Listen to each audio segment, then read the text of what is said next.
Halo, assalamualaikum warahmatullahi wabarakatuh. Jumpa kembali bersama saya, Bagus Official. Kali ini saya ingin menjelaskan cara menanam pohon singkong agar menghasilkan buah yang banyak. Untuk menghasilkan singkong yang lebat, di awal kita harus pandai dalam menentukan bibit unggulnya. Carilah bibit yang berukuran sedang, tidak terlalu besar dan tidak terlalu kecil, dengan usia yang tidak terlalu tua dan juga tidak terlalu muda. Mengapa? Karena itu menyangkut dengan regenerasi pertumbuhannya. Setelah itu, yang harus dilakukan adalah cara memperhatikan pemangkasan. Setelah pemotongan semasa habis panen, biasanya pangkal batang singkong akan mengalami penurunan kadar air. Untuk menghindari dari faktor dehidrasi, maka kita harus memangkasnya terlebih dahulu.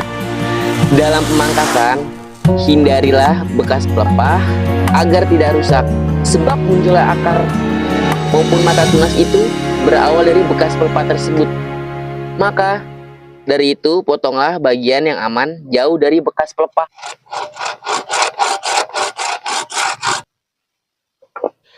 Jika orang biasanya menanam singkong menggunakan media cm sebagai ukurannya, sebetulnya yang paling tepat adalah dengan cara memperhatikan bekas pelepah ini. Sebaiknya menanam tidak terlalu dalam, cukup 3 bekas pelepah ini saja yang dipendam di dalam tanah dan 3 bekas pelepah ini yang akan dimunculkan di permukaan tanah. 1, 2, 3 yang akan kita pendam, 1, 2, 3, 4 yang akan kita tampakkan di permukaan tanah. Maka yang kita potong di bagian sini.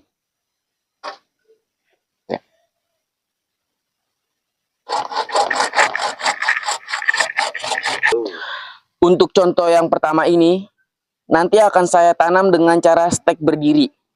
Lalu saya akan membuat contoh yang kedua dengan cara teknik stek tidur atau stek rebah. Kedua cara ini sangat efisien sekali agar pohon singkong dapat menghasilkan umbi yang banyak dan berbobot. Namun sebelum itu, kita harus lakukan penandaan terlebih dahulu terhadap contoh yang pertama, agar nanti tidak terbalik mana bagian atas dan mana bagian bawah.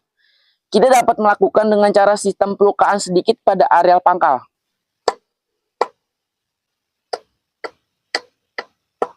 Dan lalu untuk yang kedua, saya akan menggunakan bibit yang sama.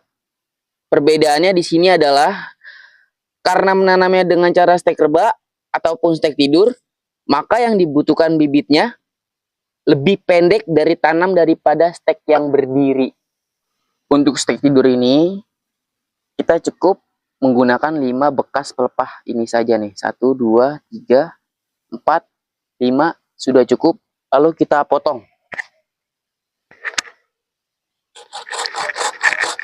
Untuk stek tidur, kita harus melukai bibit ini agar nanti dia akan dapat berfokus terhadap akarnya masing-masing, sehingga akan memiliki buah yang lebat daripada orang umumnya menanam singkong. Pelukan seperti ini kita lakukan hingga menyeluruh, tapi ingat, harus tetap selalu kita sisakan bagian kulit yang masih berwarna hijau, agar nanti bibit singkong yang kita tanam tidak mengalami kekeringan yang diakibatkan kulitnya yang terputus. Perlu dipahami, proses pelukan ini berfungsi sebagai mengendalikan dari makanan hasil fotosintesis agar dapat berfokus pada mata tunas maupun akarnya masing-masing.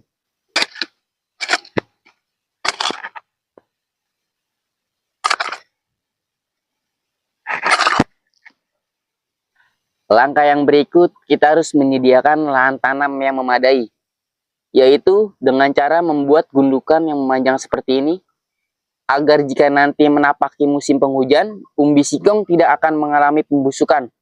Gunakanlah tanah yang lembut atau gembur maur seperti ini, bertekstur tidak lengket. Dengan begitu, maka pertumbuhan akar akan sangat cepat untuk berkembang. Nah, sekarang saatnya yang tepat untuk menancapkan bibit singkong. Untuk langkah agar lebih maksimal, sebaiknya sebelum ditanam, maka lakukanlah perendaman selama 24 jam dengan menggunakan air biasa atau air cucian beras terlebih dahulu. agar mineral atau seluruh nutrisi yang terkandung di dalam bibit tersebut dapat fresh kembali. Sebelum ditancapkan, buatlah lubang terlebih dahulu dengan kedalaman yang sudah diperkirakan sesuai dengan bibit yang akan ditancapkan. Yang pertama, cara menanam dengan sistem stek berdiri.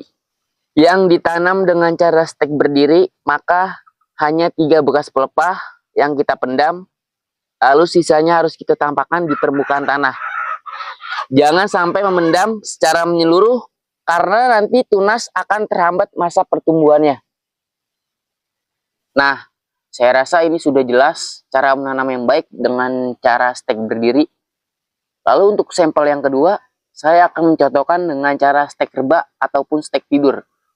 Maka dari itu, ini akan saya cabut terlebih dahulu untuk memberikan contoh yang kedua. Untuk tanaman stek tidur atau stek rebak justru membutuhkan kedalaman yang sangat dangkal sekali. Maka kita harus menyediakan lahan yang memanjang sesuai dengan ukuran bibit tersebut. Lakukan pemendaman pada sebagian batang saja. Jika sudah tumbuh mata tunas, barulah ditimu secara menyeluruh. Dan perlu diingat, stek rebah ini agar terhindar dari faktor kekeringan dehidrasi, maka yang harus dilakukan adalah penimbunan dari ujung kanan dan ujung kiri. Dengan begini, maka sudah dipastikan tumbuhnya mata tunas akan segera muncul. Maka dari itu, lakukanlah penyiraman untuk memancing tumbuhnya antara akar dan mata tunas tersebut. Dan lakukanlah secara rutin penyiraman setiap lahan mengalami kekeringan. Saya rasa sudah cukup yang saya jelaskan. Semoga berguna. Sampai jumpa di tutorial berikutnya.